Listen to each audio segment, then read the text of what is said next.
కూడా వందనాలండి.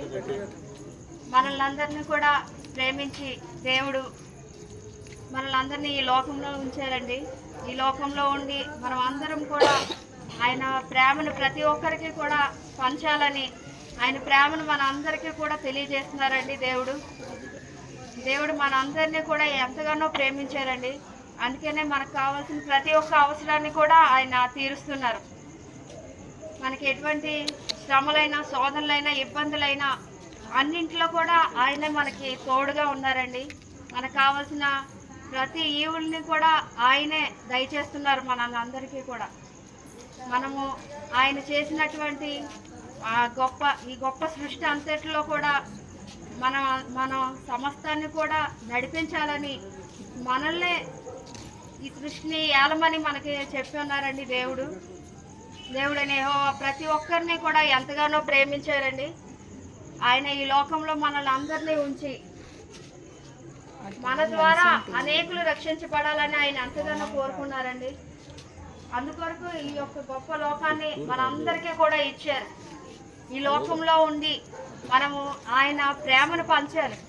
కానీ మనం అందరం కూడా ఈ లోకంలోకి వచ్చి ఈ లోక ఆశల్లో పడి మనం అందరం కూడా ఆయనకి దూరం అయ్యామండి. ఎందుకంటే మనం చేసే ప్రతి ఒక్క పనిలో మనకి తెలియకుండానే ఎన్నో తప్పులు చేస్తున్నాం. ఆ తప్పులన్నింటినీ కూడా మనం సరిచేసుకోవడానికి దేవుడు మన అందరికీ కూడా అవకాశం ఇచ్చారండి. ఆయన కుమారుడైన యేసుక్రీస్తు ప్రభువారిని మన అందరి కొరకు శిలువలో బలి ఇచ్చారండి.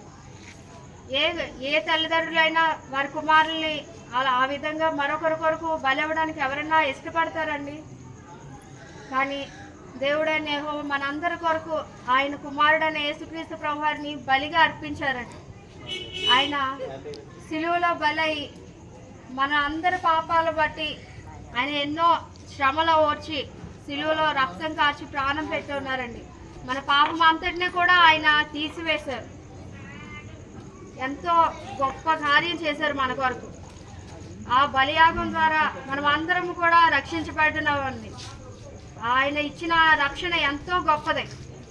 ఆ రక్షణ మనం అందరం కూడా పొందుకున్నాం. దేవుడు చెప్తున్నారు, మీరు ఎన్ని తప్పులు చేసినా కానీ తిరిగి మీరు చేసినటువంటి తప్పులన్నింటినీ కూడా ఒప్పుకొని విడిచిపెట్టి మరలా నా దగ్గరకు వస్తే మీ అందరికీ కూడా పరలోక రాజ్యం ఇస్తాను, మీరందరూ కూడా నా దగ్గరికి రండి అని దేవుడు చెప్తున్నారండి. ఆయన మనం చేసిన పాపాలు బట్టి తప్పులను బట్టి మనల్ని తోసివేయట్లేదండి. మనము ఎన్ని కార్యాలు చేసినా కానీ వాటన్నిటినీ కూడా దేవుని ఎదుట ఒప్పుకొని విడిచిపెడితే ఆయన మనల్ని అందరినీ కూడా రక్షిస్తారండి. ఆయన మనల్ని అందరినీ కూడా ఎంతో ప్రేమించారు కదండి. ప్రేమించిన వారు ఇతరులకి నష్టం కలిగిస్తారండి. ఎవరినైతే ప్రేమించామో వారికి ఇష్టమైన పనులే మనం అన్నీ కూడా చేస్తాం. దేవుడు మనల్ని ఎంతో ప్రేమించారండి. మనము దేవుని ప్రేమించలేదండి, ఆయనే మనల్ని ప్రేమించారు. కాబట్టి మనకు కావాల్సిన అన్నింటినీ కూడా ముందుగానే ఆయన సమకూర్చారండి. మనం ఆయన మాట వినకపోయినా కానీ ఆయనే అన్నింటినీ కూడా చేస్తున్నారు. మనకి ఏది కూడా కొదువ లేదండి. మనం ఎవరం కూడా ఆయన ఇచ్చిన ఈ కృపను పొందుకోవడానికి మనం ఎవరం కూడా అర్హులం కాదండి. మనకి ఎటువంటి అర్హత కూడా లేదు. ఎందుకంటే ఏది కూడా మనం సొంతంగా చేసేది ఏది కూడా లేదండి. అన్నీ కూడా ఆయన ఇచ్చిన కృప, ఆయన దానం. ఆయన మన మీద ప్రేమతో అన్నీ కూడా చేస్తున్నారు మన కొరకు. కానీ మనం దాన్ని గ్రహించుకొని నన్ను ఎంత ప్రేమగా చూస్తున్న దేవుణ్ణి సంతోషపెట్టాలన్న ఆలోచన మన అందరిలో కూడా ఉండాలండి. ప్రతి ఒక్కరూ అటువంటి ఆలోచన కలిగి ఉండాలండి.